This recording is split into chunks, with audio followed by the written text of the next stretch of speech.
रिश्तों में दूरी क्या सही है? कहते हैं कि पति और पत्नी की जोड़ी भगवान बनाते हैं, तो फिर उनके बीच इतनी बड़ी दूरी क्यों आ जाती है? कविता भी शादी के बाद अपने घर में 2 बच्चों और पति के साथ खुश रहने की कोशिश करती थी।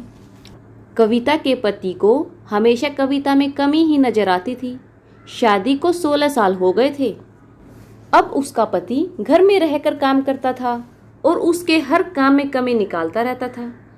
अब कविता कोई काम अपने मन से नहीं कर सकती थी। उसका पति हर समय उस पर नज़र रखता था।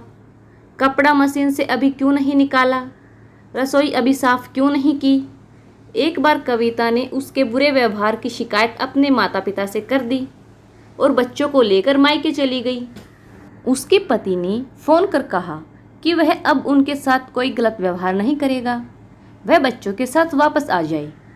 कविता अपने पति की बात पर विश्वास करके वापस आ जाती है, पर वह नहीं जानती थी कि उसके पति ने उससे झूठ बोला है ताकि वह वापस आ जाए और वह उसको सबक सिखा सके। कविता का पति अब उसको बहुत ताना मारता था। कविता उसके तानों से परेशान हो जाती थी। उसको समझ नहीं आता था कि वह क्या करे।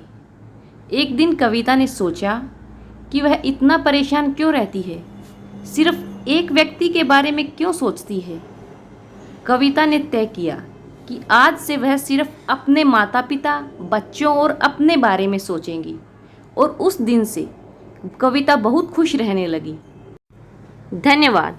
आशा करती हूँ कि आप सबको मेरी कहानी पसंद आएगी।